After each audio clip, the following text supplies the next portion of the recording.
Right, we're back. John was having some technical issues, but no surprise there. He's managed to resolve them. You lying sack of shit. We can talk about the three things that I just introduced. You lying sack of puss.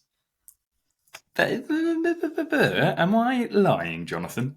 Yes. John Connor T. William. John T. Who fucking told you that? John T. Come on now. Oh, that was my childhood nickname from my fucking parents. John T. John T. What's your middle name? I don't have one. Honestly. Do you not? Promise you. No. Really? Promise you. My late brother's middle name was also William, but my next brother, my older brother, and me, we don't have middle names. Promise you. Fair enough. Lie. There's no point in lying. If you could choose a middle name, what would you choose? Well, I could choose a middle name technically because there's nothing to stop me in English or Irish law from just changing my name. Yeah, but that'd be pathetic. It would be, but I've never thought about it, mate. Veronica. Aurelius? Veronica. That could be really fucking pretentious, wouldn't it? It would be. It would be very. I suppose technically you look like my name is actually bald, isn't it? Because I'm evil, bald genius. yeah, fair enough. Good point. I reckon you'd suit Lenny. Oh, you reckon? That's actually my fucking wife's ex-husband's name, and he's okay. I once drove the rabbits, George. Do you know what that's from? No. No, of Mice and Men. Benny would be a good one from Crossroads. Benny? No. Benny was a bit slow. Benny was special. So was Lenny. All right. John Lenny McCulloch. Anyway, should we talk about ego? Let's talk about ego. Let's talk about ego. Topic. That's a particularly appropriate topic for us to talk about because of your refusal to admit that Holly could be stronger than you. She could be. I don't think she is, but here we are. We'll see, won't we? See when.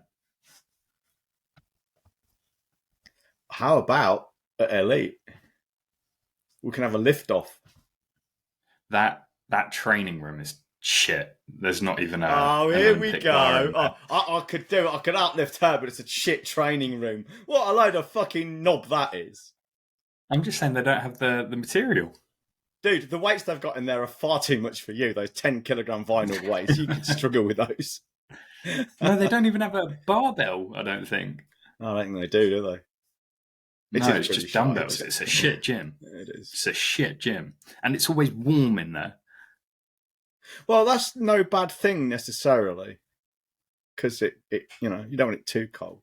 I train in a sub-zero barn. So I'd much prefer that to the little sauna they've got going on. Sauna you than me. Ego, mate. Ego. Yeah, it's a huge, huge problem. Now, some people most people know what someone who is egotistical means. That they see it as being the person who always has to be right, the inflated I am. And that is true, but it's only one small part of ego. Ego is huge when you think about it, pun intended. But the topic of ego is huge because just worrying about what other people think about you and wanting to be seen in a certain way, whether or not that reflects the reality, that is ego. So when people say something like, I want to say this, but I don't want to appear to be racist, that's ego. You are presenting, and if you think about it, social media in particular is all about fucking ego. Now, can you imagine? I mean, a healthy ego is a healthy thing because we all like a strong, positive sense of self, and it's inextricably linked with your self-esteem. But can you imagine how miserable your life must be if you're one of these influencers and you wake up in the morning and the first thing you do is either check your follow account and these likes, shares, comments, and views. And if you get, say, a drop in engagement or a drop in your follow account, or you get someone saying horrible things, and that actually affects you mentally and it ruins your day, like some of these people, it does with some of these people, What a miserable, fucking sad sack way to live, eh? Seriously. Awful. And those that have the largest egos tend not to deserve them either. I would agree with that as well. I mean, anyone who has an overinflated ego is hiding something, I suspect. Some deep insecurity.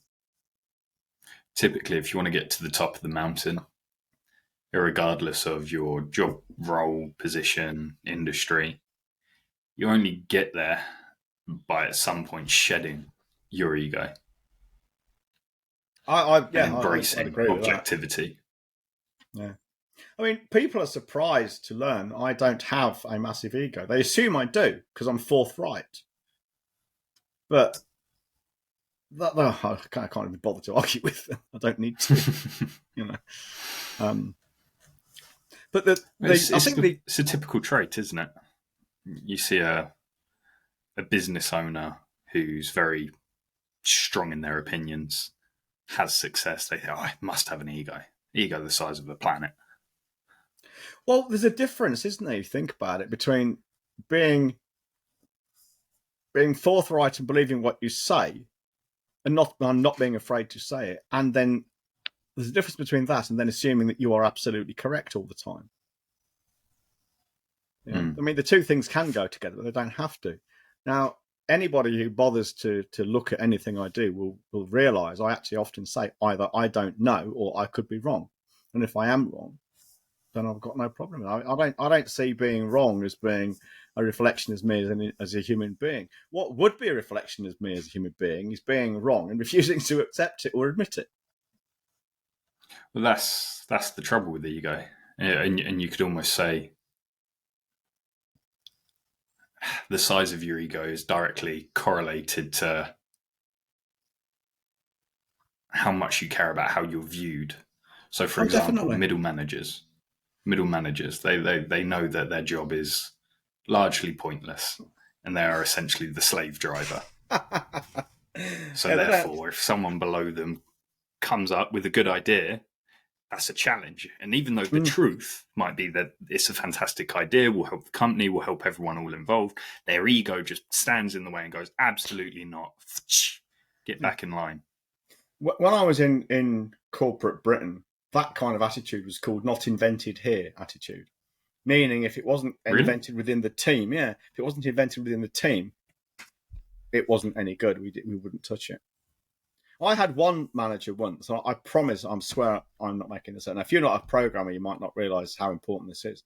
But we had this was before the World Wide Web really took off. And we were developing this system to basically present, it was like a stockbrokers. And we were writing software to present so people could log in and check their own portfolios. You know, it's old hat now. It's just fucking 10 a penny now. But at the time, it was groundbreaking. And the best possible language at the time to write that in was a language called Perl. It's meant for processing text. But because this manager didn't understand Perl, he understood C, which is a terrible language for processing text. He insisted we write it in C, so he could keep an eye on what we're doing, because his ego was so huge. He was afraid we might usurp it in some way, or in some way he was diminished because he couldn't understand the code we were writing. Fucking pathetic. You're talking about a several £1 million project here, and this is 25, 30 years ago. Several £1 million project, and his ego, it just dictated the engineering principles. It's fucking ridiculous. And that's a classic case, because, no, I can't imagine, but that's a classic case of ego costing you a shit ton in opportunity, monetary value, because that same decision could easily be made, or a very similar decision could easily be made by the owner of a company. No, I can't have my staff behaving that way because I don't fully understand it. So let's disable ourselves. You don't trust your expert people to do what they do best. Now, if you think about it, this is a direct parallel with, say, MDs and CEOs of businesses who take on freelancers and other experts and insist on having input to what's being done. especially things like ads and sales copy and websites. The CEO has to have an input. Why? The fucking twat's not qualified most of the time to have an input. As long as what's been written is factually correct and representative of what's going on, and yada, yada, yada. It's not his or her place to dictate how it's written. If he or she could do that, he or she would be fucking doing it, and they're not. You know, that's pure ego. The problems that a difficult bureaucracy can create often comes down to egos. Oh, they have to be involved. Oh, because they'll be upset otherwise. Ridiculous. Oh, we have to do it this way. Why? Well, that's what Matey's always said. Yeah, don't want to rock the boat. So-and-so gets upset. Now, here's the thing. It goes a lot deeper than this because, I mean, as you know, obviously, because it's our business, but as the listeners and watchers probably know, we are very heavily focused and skewed towards sales. Because without sales, you don't have a business. I mean, all the marketing in the world is great, getting leads, but if you can't convert those fucking leads to business, what are you doing it for? You're just having lots of pointless conversations. And I reckon the biggest impediment to sales, now everyone says it's trust, and I think they're right. What they don't understand is why this lack of trust comes about. Well, the lack of trust comes about in part because of the salesperson's ego. And that's often manifested in, for instance, in a sales conversation, sales dialogue. The prospect might say something like, "Oh, this is an actual example. It happened to me on a call." Something like, "Oh, you got any coaches in this group? I'm going to be asked 10K to join." Now, a typical salesperson will go, "Yeah, we've got loads of coaches." Or we ain't got that many now, but we've had loads. And I'll tell you what we do is perfect for coaches. If you're a coach and you want to become a coach and you want to sell your shit, our solution is the best thing for coaches. All right? Now, that's the assumption you would make. This guy wants to be among coaches, right? That's ego. Then telling him, ego, our stuff is great for coaches. Well, I asked the question, well, actually, before I answer that, why are you asking me? Oh, I don't like coaches. I've been in the group of coaches and they piss me off. So your ego in trying to ram this thing down someone's neck would have, one, put you out of a sale, but two, that kind of, yes, this is perfect attitude, I am right, I've got the answers, is your ego speaking. And it puts people off. It makes them feel like they start to feel like they're being railroaded. All right. And the truth in this particular case, for anyone who's interested, was he didn't like coaches. He was sick and tired of being a group of coaches. And I truthfully told him the answer. We do have a coach or two in there. It's not for coaches specifically. And, you know, if you were a coach, it would help you. But equally, you're in construction. It'll help you anyway. You know. And he's now joined us. He joined us several months ago, but you know, and he's very, very happy with what's going on. But the ego of salespeople, always having an answer to a question, for instance, always saying, you know, our solution, our hammer is right for your nail of a problem. And another thing salespeople do is they just fucking talk incessantly. And what do they talk about?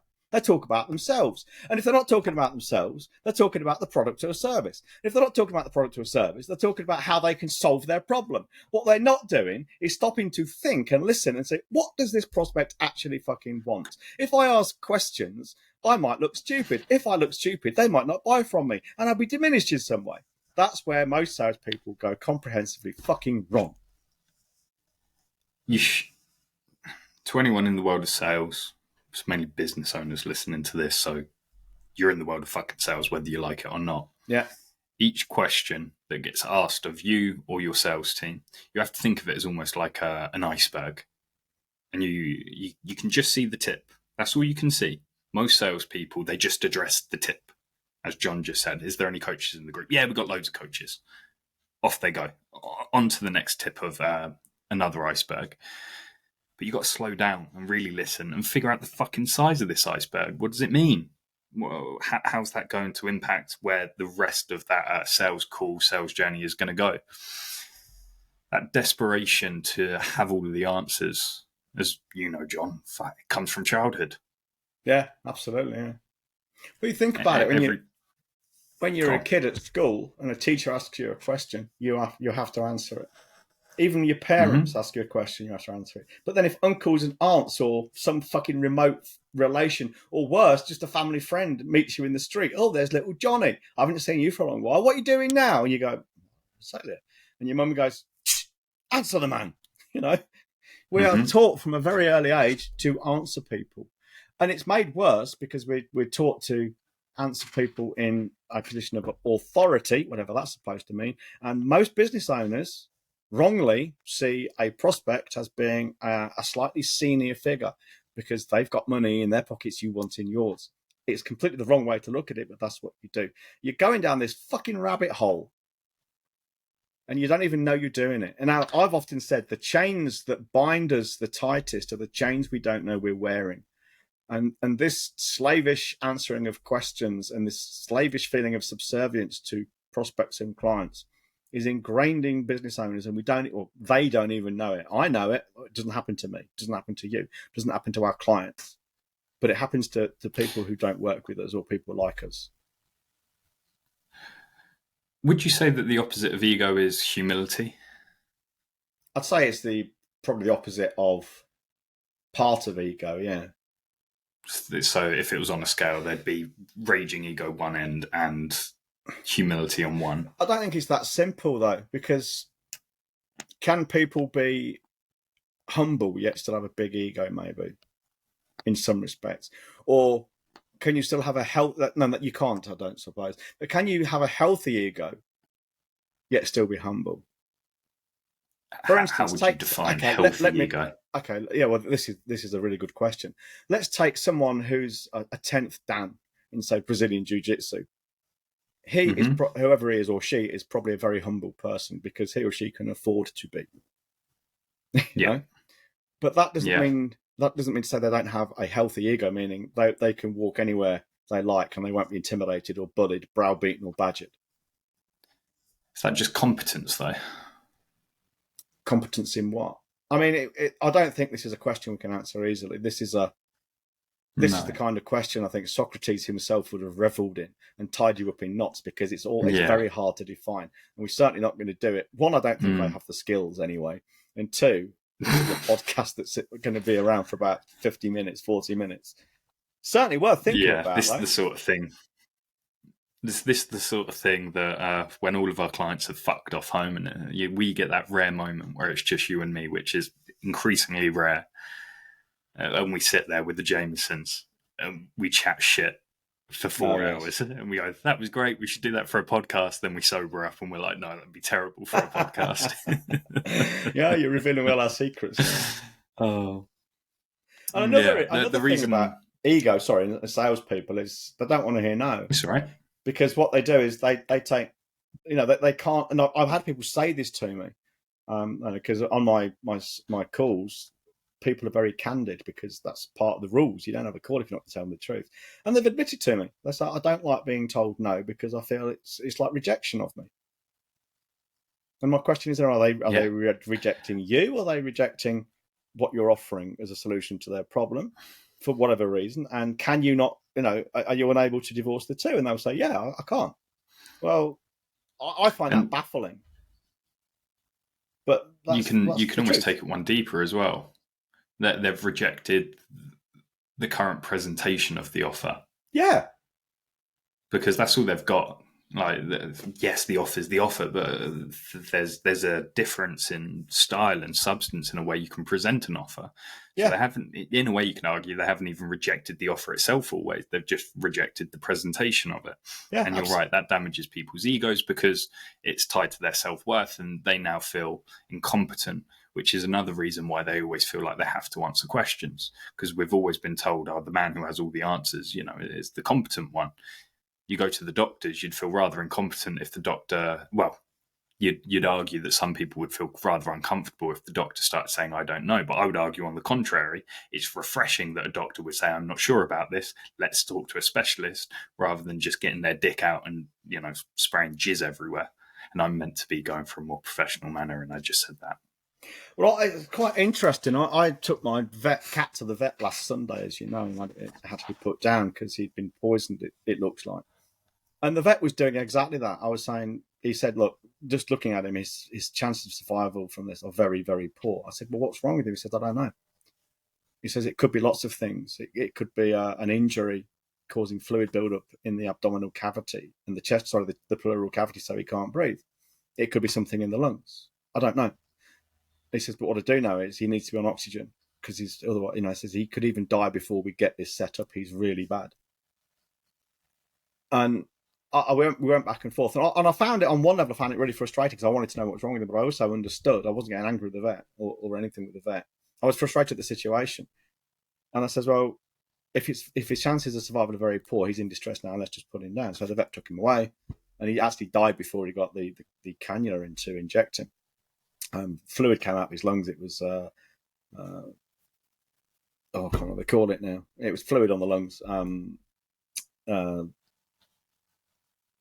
Edema, pulmonary edema. So the vet said, knowing that, there's no way to survive no matter what we did. So we did the right thing. But the vet was saying, I don't know. I can't tell you what to do because I've got no idea what this is. I mean, there's so many possibilities, and it'd be wrong of me to say which one I think it is because I don't think it's any of them, and I think it could be all of them. It was just a horrible situation. But he said the right thing. My friend Dev is a doctor, and he can be really frustrating too. Not because he's awkward, but because he's just like, I don't know. Your symptoms, what you've just described, could be lots of things. I need to grab your balls and tell you to cough. It could be any one of these three things. I can't say. Can't you be more specific? No. Now, to be fair, he will tend to go a little bit further with me because he knows that I accept it. He could be completely wrong. Yeah. But with anyone else, he's just, no, I'm not prepared to do that because if I get it wrong, it could kill you kind of thing. So embrace humility. Drop the ego. You'll make more sales. You'll make better decision making. You'll make far better decisions. There's rarely a time and a place for your ego. I think one of the easiest ways to do this, because there's a kind of gap between, okay, this is what I need to do. How the fuck do I do it? Here's a solid piece of advice for you. And this itself opens another can of worms, how you do this. But try to understand you don't control whether or not the prospect says yes or no. You don't. There's lots of things you can do to make it more or less likely, but ultimately you have no control over whether the prospect in front of you says yes or no. Okay? So knowing that, I encourage you to let go of any emotional connection to what that answer is. Because if you don't, what you're doing is you are predicating and basing your future happiness, your sense of self-worth, your well-being, and indeed your livelihood on something you do not control. That is stupid. That's like jumping over a ledge or a wall without knowing what's on the other side. You're just hoping it's okay. It's ridiculous. So I don't, I want an answer from someone. Of course I do. And I want the answer as soon as possible because I don't want to waste time. And I'd like the answer as a preferred indifferent to be yes, because hey, who doesn't like making a sale? But beyond that, I generally don't care. If you want to tell me no, you tell me no. And the sooner you tell me, the better, because then I can forget all about you and just move on to the next prospect. It's that comfortable for me. Also makes you seem far less desperate as well. Well, that's a whole fucking other thing. If you don't seem desperate, people want to buy from you. I actually did a video this morning with my punch bag. You've probably not seen it yet. About how to get the punch bag to swing towards me. I want to do it by pushing it away, not trying to pull it towards me.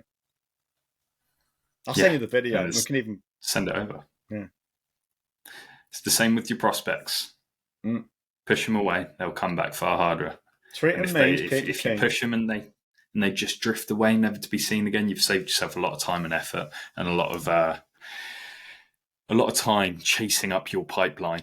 Because the amount of salespeople that love to keep a dead lead in their pipeline just to kid themselves that they've got a bunch of leads to be working through. I know, it's pathetic, isn't it? It really is. Anything more you want to say on ego in the world of business and sales? I suppose only to the extent that ego is probably one of the first things and the most important things to fix because it's so fucking insidious.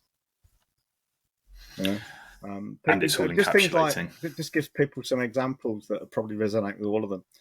Getting into an argument on LinkedIn, going back and forth, comment, arguing with someone because you might feel if you don't reply to something they've said to establish your position because they've misinterpreted something, other people might think you're wrong.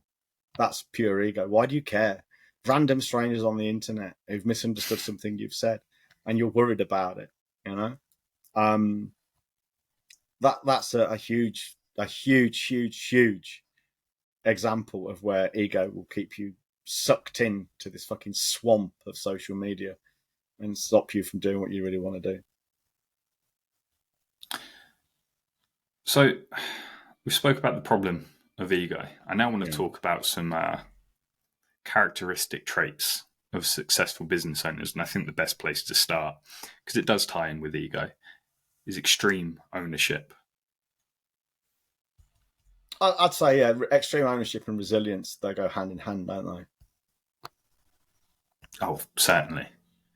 But if you embrace extreme ownership without being a resilient individual, you'll crumble very quickly. Yeah. Now, I was quite annoyed with myself, to be honest. I thought I'd coined the phrase extreme ownership for last summer's event, for that presentation I did. But then I looked into it more, and I realised that certainly it's someone else, Jocko Willink, the former Navy SEAL. Willink. It's Willink. Willock. It's Willink, I think. It's Willock. Both reach for their Google.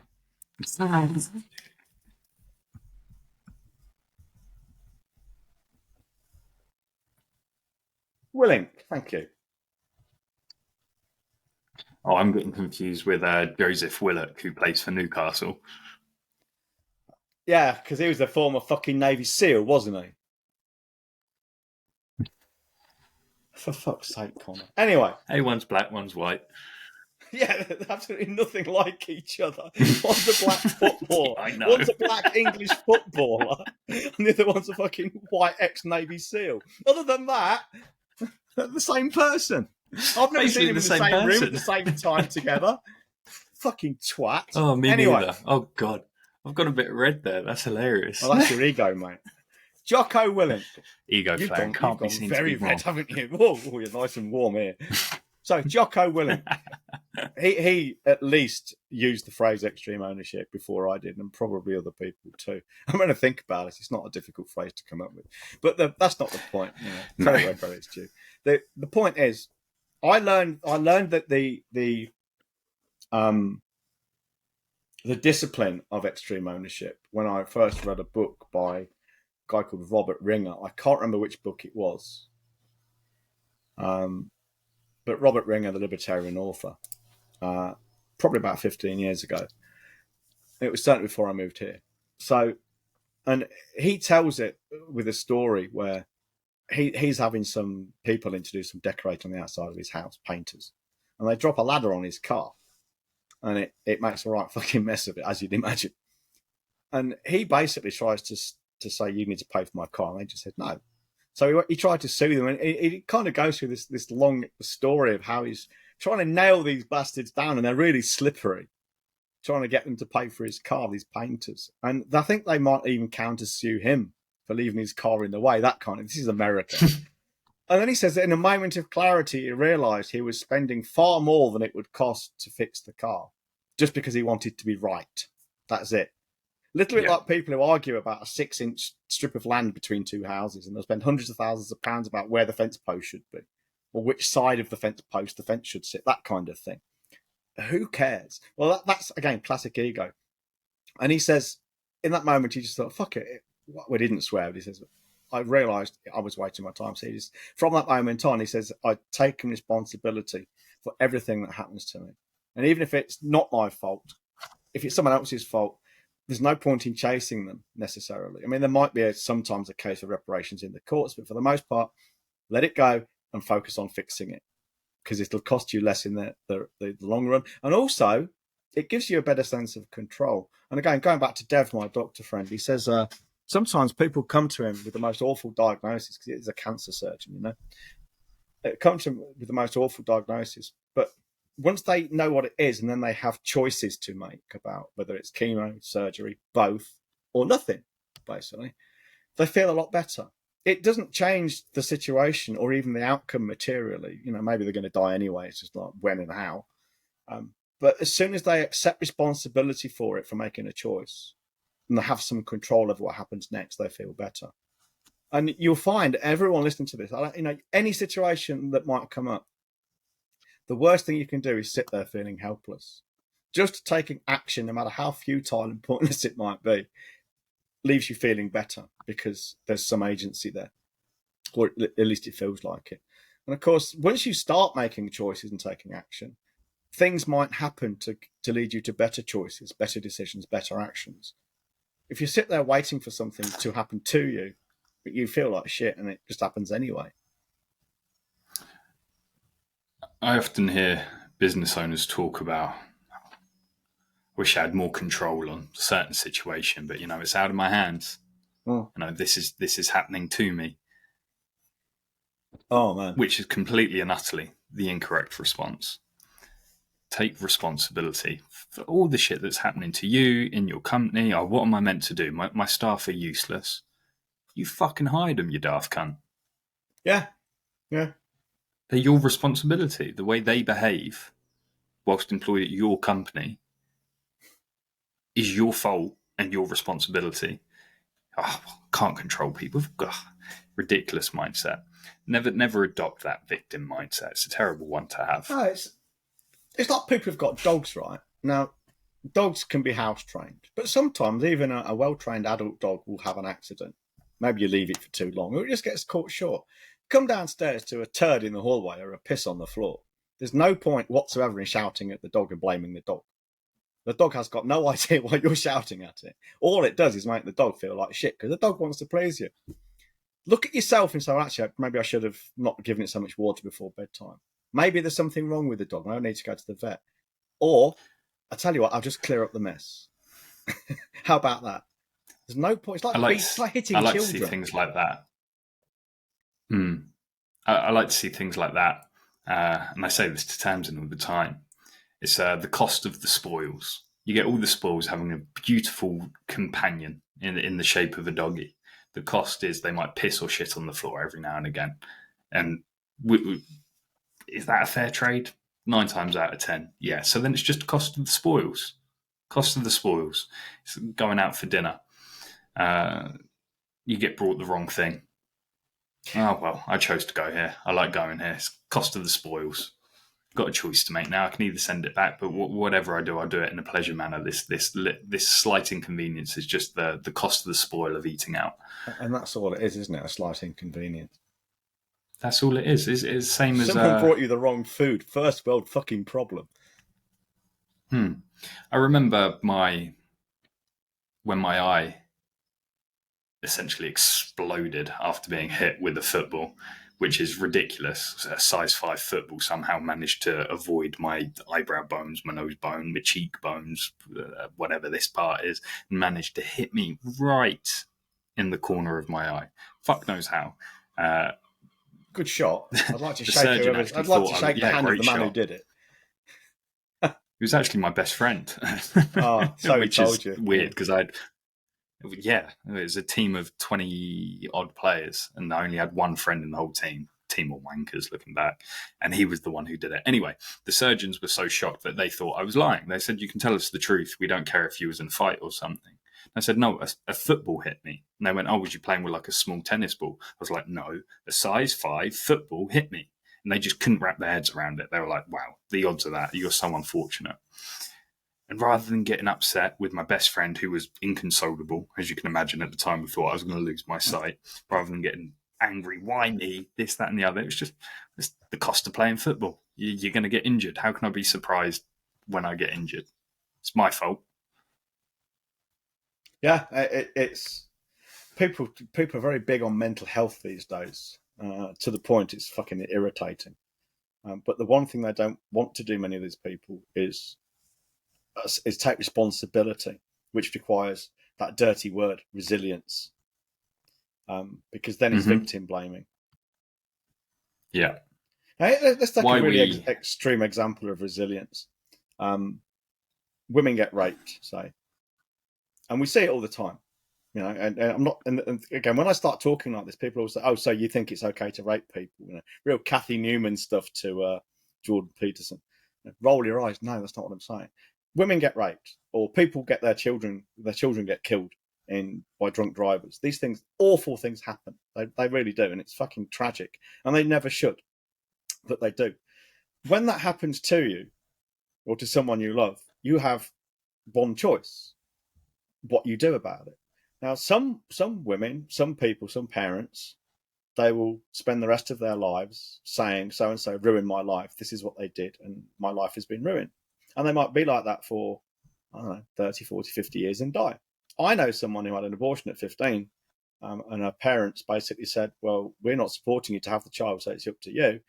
Well, now she's going around, now she's coming up for 50, she's saying, oh, my parents made me have an abortion. No, they didn't. And it ruined my life. Well, that's your choice. You're letting it ruin your life. And other people, they have these bad things happen, and they say, well, I took what I could from it, and then I just let the rest go. Now, this comes down to what we call forgiveness. Now, forgiveness is a very resilient thing to do, but it's mostly misunderstood. It's not what the Christians often think about turning the other cheek, allowing people to do what they want, saying to people, you treated me really badly and it's okay, come back and do it again. It's not like that at all. The analogy I like to use is you're carrying a burden. That is all the fucking worry and angst you have about this situation, this thing happening to you. And you've got someone else who's perhaps walking along as well. They are actually the guilty party. And you're carrying this burden that they've given you, and you're pissing and moaning about having to carry this burden. Well, forgiveness is actually about putting that burden down and saying, you can do what you like with this burden. It's yours, not mine. I'm just going to carry on without it. It's yours now, not mine. And what happens to them, what they do with it, is entirely up to them. You just move on. That's how I see being forgiveness, really. That's what forgiveness is. It's this personal, internal thing. And of course, most of all, you need to forgive yourself. Most of us are carrying burdens around of things we've done that we cannot change in the past. And they're stopping us from realizing our full potential and certainly realizing our full happiness. It's pointless. You cannot change what's happened to you or what you've done. What you can do, if appropriate, is apologize, pay reparations, make amends if you can. But what you need to do, regardless of what you can do, is move on. People just don't want to. It's very fitting that a short, bald man with a shiny head is speaking about forgiveness. How so? It's accredited to Buddhism, the power of forgiveness. Oh, right. And obviously, Buddha. I'm not a Buddhist. Much like that. I'm not a Buddhist. I know you're not, but it's a Buddhist trait. Forgiveness. It's also a Stoic trait. Releasing. When you think about it, you would expect it to be form follows function. Has a lot of overlap. Form follows function. So. Yeah, exactly. Forgiving something removes all the power it has over you. Holding on to that resentment, a grudge, is still it's eating away at you, is the cringiest way to put it. Talking about power, as you just mentioned, I think. Yeah, power. In a negotiation, this goes back to ego as well. In a sales negotiation, if you don't have any emotional connection or emotional dependence on the outcome, and so you're free to walk away, you will win every time. Because in any negotiation, the person who's most willing to walk away from the table has all the power. Now, we just found this in a negotiation, you remember, we had with our construction client. And because he was willing to walk away right at the last minute, no matter what, he got the settlement he wanted. Because the others were not prepared to walk away. Squeaky bum time. Yeah. If you can hold your nerve in squeaky bum time, and if you genuinely don't care if you get the sale or not, so they start pushing for discounts, you just say, no, this is the price. If you don't want it, then fine, just tell me now. Are we wasting our time here? What are we trying to do here? If you don't want it at this price, then just say so. There's no negotiation. There's no discount. So continuing the conversation in this vein is a waste of my time, a waste of yours. Are we doing this or not? Most people haven't got the courage to say that. That's why they give discounts. And in business, you're going to face difficulties. You're going to face difficult negotiations. Yeah, you're going to face difficult decisions and tough times. It's inevitable. It's the cost of playing the game. I've never met a successful business owner without resilience. And I don't believe so anyway. No. And it is the ability to trudge through no matter what. Pardon? It is what people lack. increasingly so. I watched that "What Is a Woman" documentary. Oh God, that sounds dire. It's by some. To be fair, I'm not keen on the fellow that did it, but it was an interesting show nevertheless. And he was basically talking about how we're raising children who are not very resilient whatsoever. Oh God, because we allow them to believe whatever they want to believe now. I saw a post on LinkedIn the other day, right? And there was one about a year ago. It was last summer. It was a woman who was writing this long post about how her daughter was, what was the word, distraught, and it was injurious to her mental health because, I swear I'm not making this up, because she'd had a sleepover cancelled. Okay. And then a few days ago, I saw a post from another woman. This was a Brit, saying how her son had been introduced to his new school just before the summer break. I think they do that now, don't they? Basically, bear in mind this was a secondary school, so he's a teenager, I guess, 15, 14? On the cusp. Yeah. No, younger. But he's not a child, is he? He's not a young child. 12, 13. Okay. You would expect him to have some adult characteristics being knocked into him. But anyway, she was pissing and moaning because he hadn't been put in the same study group as his best friend, and he'd been promised before that would happen. And she was, it wasn't just like, this is pretty shitty and he's a bit upset. This was essentially, she was saying this was an assault on his mental health. And I'm thinking, if this is how we're raising our children, we have no fucking future at all. People are weak. And as Jordan B. Peterson says, if you're weak, then humility is not a virtue because you've got no fucking option but to be humble. If you're weak, you don't have a choice. If you're strong, then you have the choice. I don't like weak people. Yeah. No, definitely not. I detest them. A good way to build resilience is just to reframe everything. Just reframe it. How can you reframe that into a positive?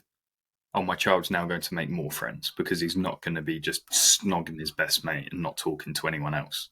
So my child's actually going to become a better, well-adapted, all-round child as opposed to being someone with one friend their whole life. They're going to be able to deal with different types of people. They're going to learn how to introduce themselves, things that are only beneficial in social settings. And typically most people get jobs and they're desirable traits for employed people. So it's a bonus. Well, reframing is an incredibly powerful thing to do. And the NLP crowd think they invented it, but they didn't. And it goes, again, all the way back to Stoicism, how you look at something. Remember my birthday before last, my 57th birthday, we had a feral cat, and it was happened to be my birthday, and it came to the house. And I caught it and took it to the vet because we thought it had got cat flu.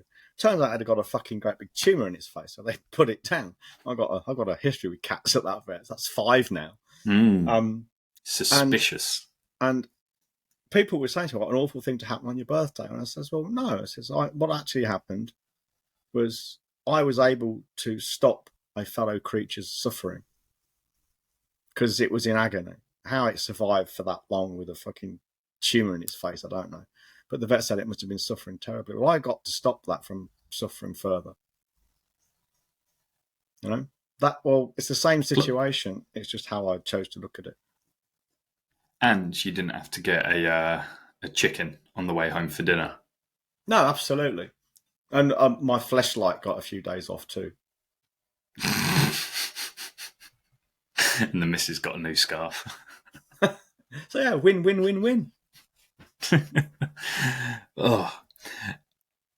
Last but not least, and kind of tied to resilience, how do you master the art of doing shit that you know that needs to be done, but you really don't want to do? Because that is a trait of resilience, being able to do the shit that you don't want to do, regardless of how you feel. Well, I guess it comes down to motivation is just a joke. Motivation is like a tank of petrol. You get a certain amount, but it soon runs out, you know? I think my experience of this is what you need is discipline. This idea of, I think one of the big problems is we like instant gratification, and that manifests itself in our behaviour in nearly every aspect of our lives, including, say, diet. You know, the sugar rush, sweet, fatty, tasty treats. This is why, say, bogus fat loss pills, programs, and diets are so popular, because it's an easy sell to say to someone, just take this little pill. There's no early morning workouts. There's no diet. There's no effort involved at all. It just melts the fat away. Everyone knows it's bullshit, but same as in business. How to get floods of new followers. Have you noticed they sell how to get floods of leads and followers, but they never actually go as far as saying, and you'll get business from it, because you don't. You only get business from it if you're actually selling the same thing you've just bought, basically, if you want to become an influencer yourself. So the instant gratification is a classic example of a lack of discipline. Now, this is really insidious, because in the world we have now, let's take the classic example of people who don't have the self-discipline to exercise and moderate their eating and drinking. So they are fat and unhealthy. Well, now we have this overwhelming tsunami of people who say, as soon as you bring it up, you're fat shaming. Well, that may or may not be true. An individual person's motivation may be to get someone to feel bad. Maybe it is, I don't know. But that doesn't change the fact that fat people are fat, and being fat is generally deleterious to your health, as well as being, in my opinion, which I'm entitled to, fucking unsightly as well. Discipline. I mean, can be rather gross. Discipline. Here's the thing: I get up at 5 o'clock every morning. All right, not because I'm some kind of ninja or I'm fucking hustling, but because I've got a lot of things I need to do in a day. And if I don't get up at 5 o'clock to do them, the chances are I'll miss some of the important ones. So I get up at 5 o'clock in the day. I'm in the gym by 6. I'm usually done by about 7:15, 7:30. I do mobility work. I do heavy weights and stuff. All right. I stick to a fairly strict, moderated diet to ensure I don't get too fat and to lose a bit of fat for the summer. That takes discipline. Believe me, at 5 o'clock in the morning, when that alarm goes off, especially in the winter, I am not in the slightest bit fucking motivated. I want to stay in bed. If you rely on motivation, you'll get fucking nowhere. No, you stop. It'd be great while you're excited, but when it does get cold, when you have got to go out to that gym at 5:30, 6 o'clock, and it's freezing cold, so that your hands are burning and hurting on the cold steel bars, or you're really hungry and you think, no, I'm not going to open the fridge and fucking inhale the contents. That takes discipline. Yeah. But of course, if you point this out to people, if you point this out to people, you are then victim shaming, victim blaming and shaming. Of course, it's not my fault I'm fat. The easiest way to appear motivated to other people and to be seen to be disciplined and to actually be disciplined is to make it easy to be disciplined. So create yourself step-by-step systems. I'm sure your morning routine is pretty well planned out. So when you wake up in the morning, it doesn't matter how you feel. You've got to do step 1, step 2, step 3, step 4, step 5, all the way to step 10. It's get up, do this, do that, work out, mobility, eat, shit, shower, shave, in that order. Work begins. End of system 1, start system 2. Make those systems easy to follow. Give yourself guardrails, give yourself some rules. People talk about things such as intermittent fasting as if it's a miracle drug. Oh. Well, no, it's simple. If you constrain the window of which you can eat, you're more than likely going to eat less because you've instigated some guardrails, especially if you're a fat cunt who wolfs down breakfast usually. And now you've got to wait till 1 o'clock to have your chicken salad. Make discipline easy, even when doing the things gets hard. Create systems, have those guardrails in place for whatever it is that you want to do. If you want to get really good at running, for example, don't rely on your motivation each day to go for a long run. No, create yourself a system and follow that system with your head down, one foot in front of the other, And eventually you'll look up and you'll be like, oh, fuck me. It's just part of life now. I am disciplined. I can do it. Jocko Willink, interestingly enough, said, if you want to, and it's actually a lot more profound than it seems, if you want to start getting up at 4:30 in the morning, because he talks about the benefits of getting up early. He said, if you want to start getting up at 4:30 in the morning, start by getting up at 4:30 in the morning. That's how I started getting up at 5 o'clock. I didn't work up to it. I didn't plan it. One morning, I just decided, fuck it. Well, one night, I'm going to get up at 5 tomorrow. Now, the first day was pretty fucking grim because I was tired. But within 2 or 3 days, I got into the routine. Yeah, I'm asleep by about anything from 9:30 to 10:30. Big deal. But once you get into the routine, you're in the routine. Now, let's be honest here. I have a built-in superpower here. Being autistic, I find routine not just easy, but necessary. Once I'm in a routine, you have to hit me with a large hammer to get me out of it. So I know my diet. I know what I eat, the quantities. I know my exercise regimes. And not doing them is almost perverse to me. It's weird. But hey, that's just a natural advantage. But anyone can do it if they want to. People say I don't have time. It's just not true. I mean, they probably sit watching telly or fucking doom scrolling on Instagram. You know? If you've got a worthy goal, whether that's getting in shape, growing the business, becoming good at running, whatever it is, and then you develop a system of how you're going to get good at that thing, and then you install some guardrails, there's nothing really within your control that can stop you. No, I mean, I can't remember who it was who said it having now. rules such as having rules such as filling your macros out. I will eat 180 grams of protein every day without fail. All of a sudden, that's a rule that really constrains what you can eat and how much you can eat.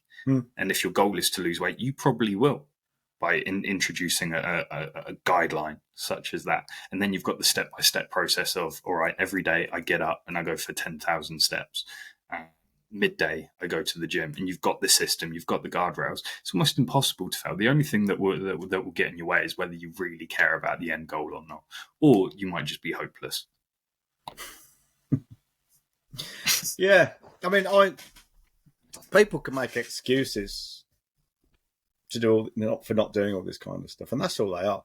I mean, Jim Rohn used to say,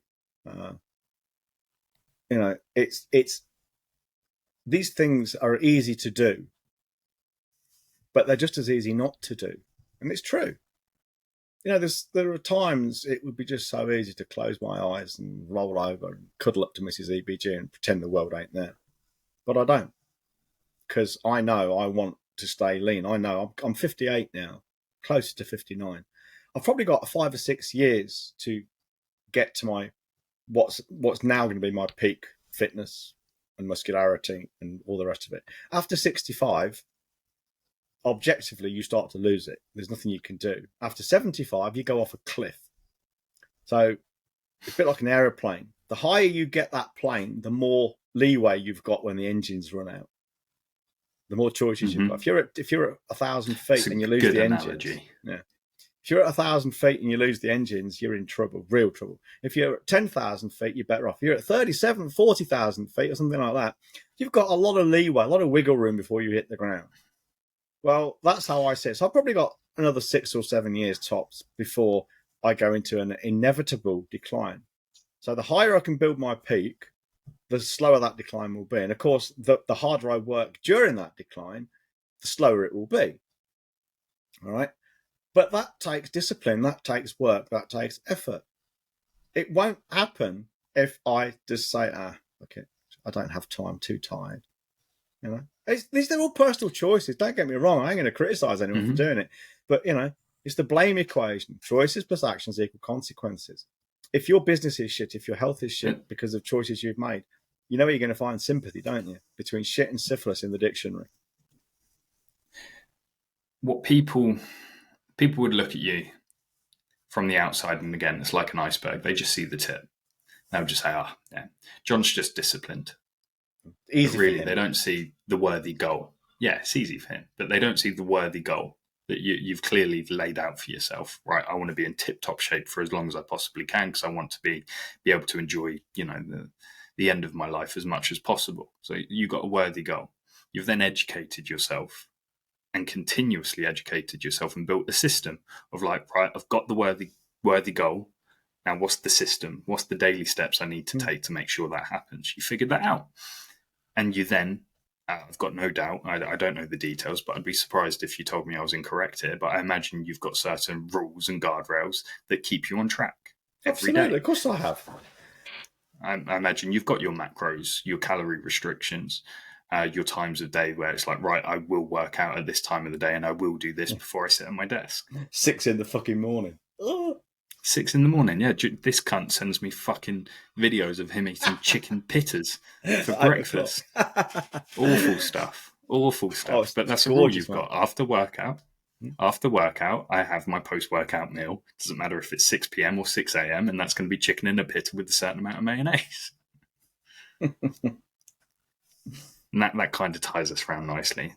That iceberg again, they see the tip, they don't see everything else that goes with it, which then in terms take accountability rather than, it's easy for John looking at the tip of the iceberg. No, take accountability, ask the questions. The only way you're going to be able to ask the right questions is by losing the ego. Bam. Yeah. All three in one wrap up. Yeah. And with that, I think we've done, haven't we? We certainly are. What should they do, Johnny boy? Eat less, exercise more. What should they do? No, well, if they want to pay us inordinates. If they want to pay us a huge amount of money, then probably the best thing they can do is get in touch and arrange to speak to you or speak to me. Now, they've got a couple of options. If they're really, really if they're really scared and weak and feeble, they can go to wellfedbusiness.com and have a look at what we do. And then they can email Holly at wellfedbusiness.com. Spell it just like it sounds, HOLLY at wellfedbusiness.com. But if you're feeling a bit braver, you can call me. Okay, so it's +353, because it's in Ireland, +353 833 943 793. But just bear in mind, I will not be giving you free advice or tips. Okay, we're not just having a chat. I'll be asking you some very, very uncomfortable questions, and you will answer me. Otherwise, there's no point in calling me. And I promise I won't try and sell you anything unless you ask me to.